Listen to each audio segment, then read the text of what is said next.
guys, I gotta feed my Sphinx caterpillars here, and I need a lot of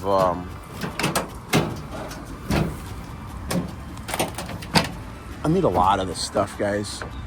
And Virginia creeper. Let's see. I'm gonna try to get this whole stem down.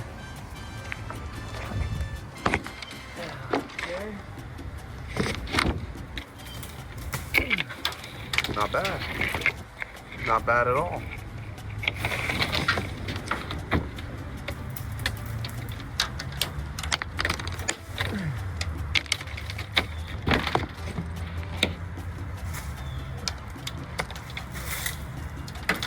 There we go.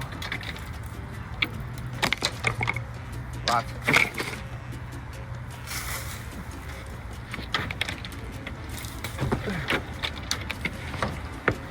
Okay, guys.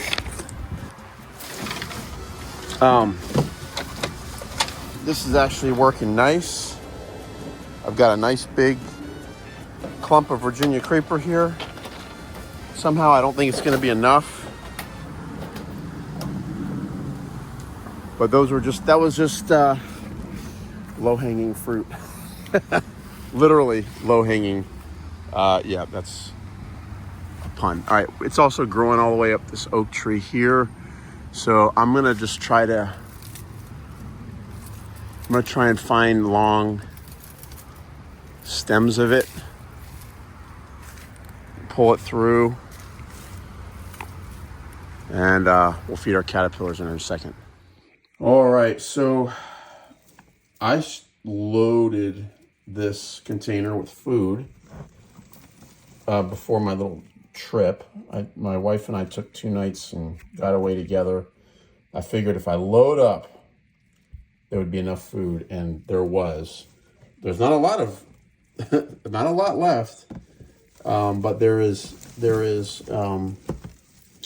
enough food, and it looks like, let's see what's going on in here. Anybody making their chrysalis yet? Making their pupa? Doesn't look like it. They're just big fat Sphinx caterpillars, guys. Love it.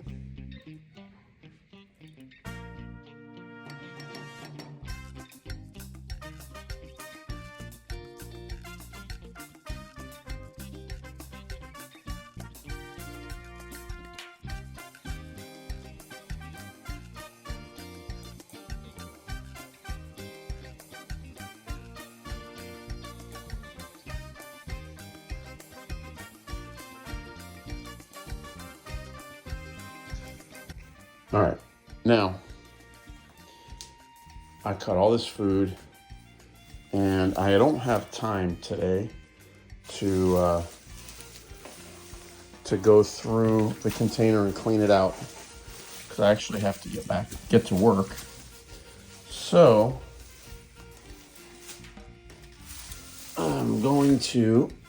I gotta make sure that when my one container has at least some food, the rest of this is all gonna go to the big container. That's about a 10-foot string of Virginia creeper, guys, all the way up to my ceiling. It's 8 foot down to the ground, probably about a 12-foot section of Virginia creeper. And I'm just, actually there's 5 stems. I'm gonna split them up. I'm just gonna put the stems in water. Where is it?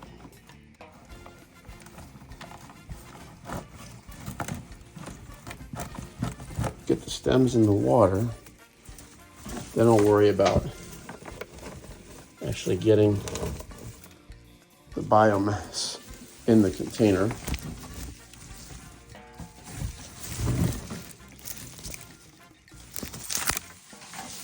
Okay.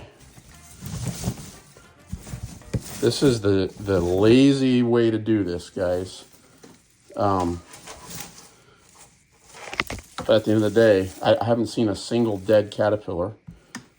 There's easily 50 or 60 in this tub, maybe more. So there's that. And then I've got another container here.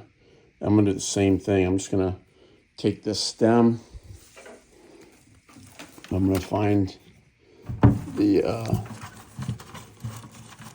place to put it in the water.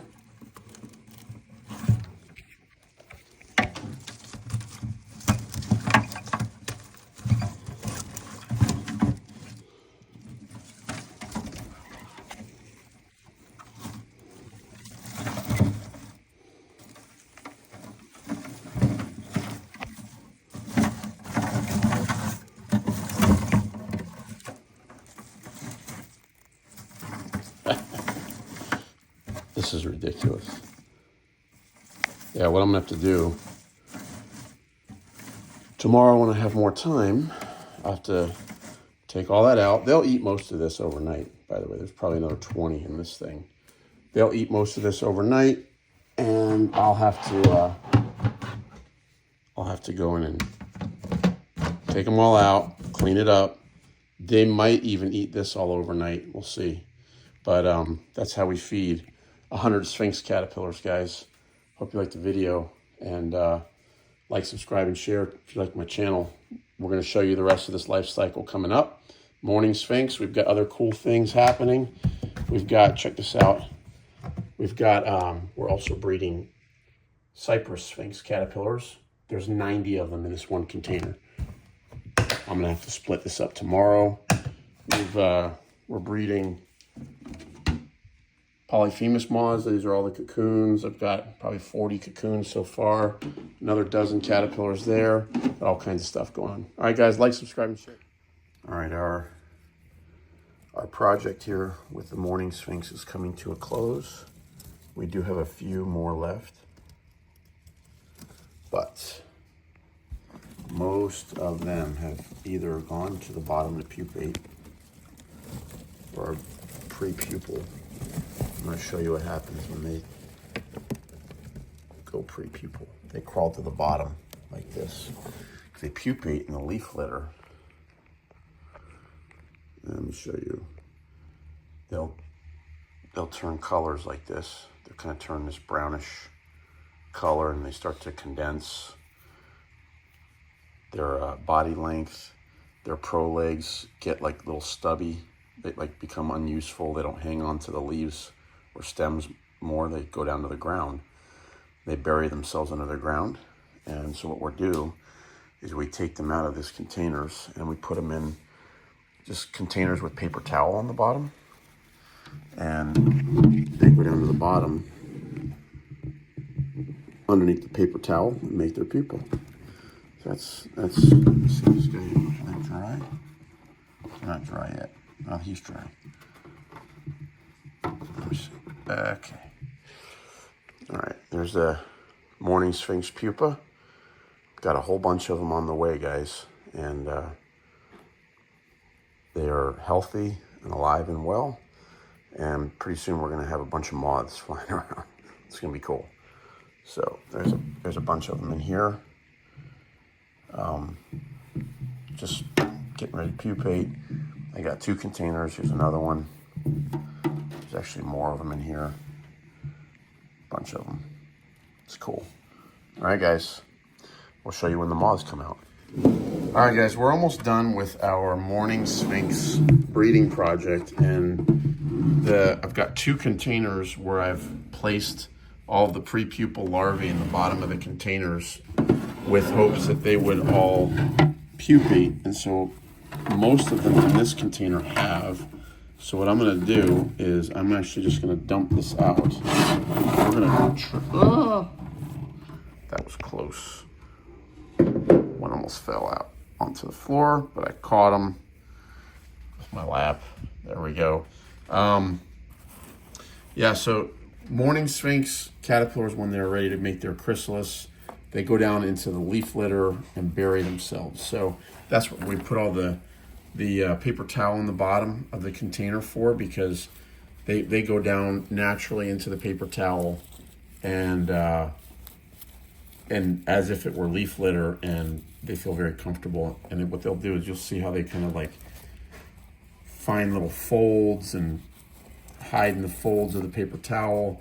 They even find themselves in between the 2-ply sometimes, and it makes it a little difficult to find them sometimes, but I think we're good there. All right, so this is good. We got bunch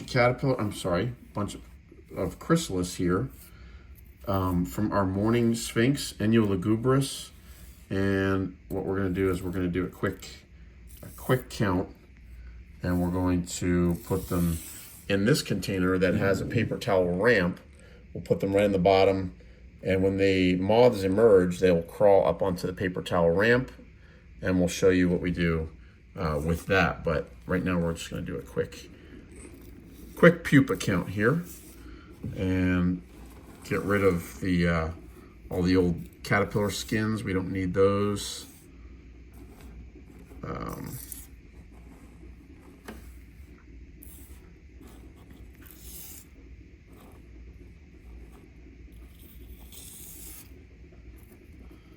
That guy didn't make it. Let's see.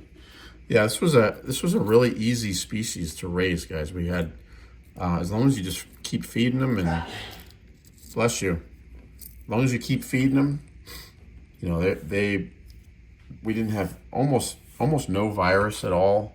We had the containers very much overcrowded. So there we go, guys. There's the group of Enyo lugubris chrysalis. Check them out.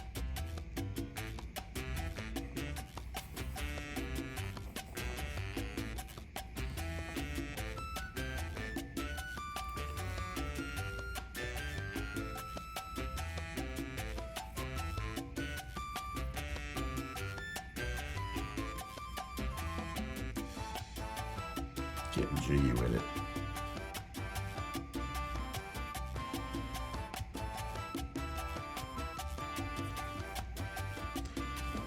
Guys, these are Mourning Sphinx moth cocoons or chrysalis that we just raised a whole bunch of them. And what I wanted to do is I wanted to show you a little bit of chrysalis anatomy. I have one in my hand here. You can see the head on top with the eye chamber there, the thorax, and the abdominal chamber. The abdomen is very flexible, and he'll go jiggy with it a little bit if you pick him up. On the sides of the chrysalis, you see the little sphericals where they breathe, the little holes where they breathe. And then you can see the eye chamber. You see the proboscis chamber going down the center. Oh man, he's jiggling. Proboscis chamber going down the center. You see the leg and antenna chambers going down here. And then the wing chambers. That's where the wings develop. It's pretty cool. Okay guys, we're gonna do a quick count. So we got 5, 10, 15, 20, 25, 30, 35. Some of these don't look the healthiest. 40. There's a couple in here that don't look great. So 45, 46, 47, 48. These guys here look like they might be a little bit misformed. They're still alive. We'll hang on to them. So we got 51 total. We'll see what happens when they emerge. But 51, we're gonna put them now into this container here. Okay. We've got all the 51 caterpillars there on the bottom. The paper towel ramp, so when they emerge, the moths have something to crawl up on. And we're gonna put a paper towel ceiling on top as well. And the reason we do that is because sometimes the moth will come all the way up to the ceiling and want to hang upside down. We want to make sure that they have a place to do that. And we put our lid on and we wait. So guys, that's about it for Mourning Sphinx. They'll start emerging here soon. There's probably a little too many in this container. I'll probably have to divvy them up a little bit more. This container has a bunch as well. So we're gonna probably have close to 100 chrysalis when we're all done. That is a lot of caterpillar skin right there. So.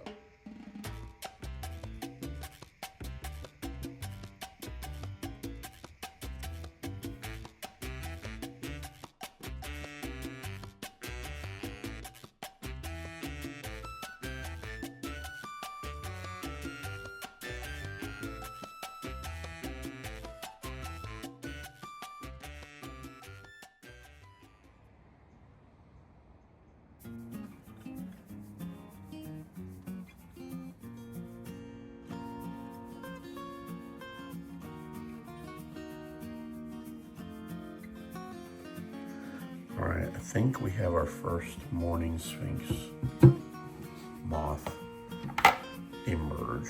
So we're gonna take a look here, guys.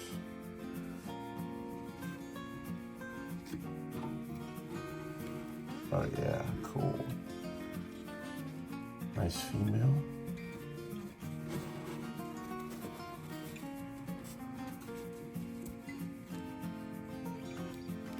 Probably a little smaller than a wild one. Even brown moths are beautiful when they first pop out. You can see the ornate pattern.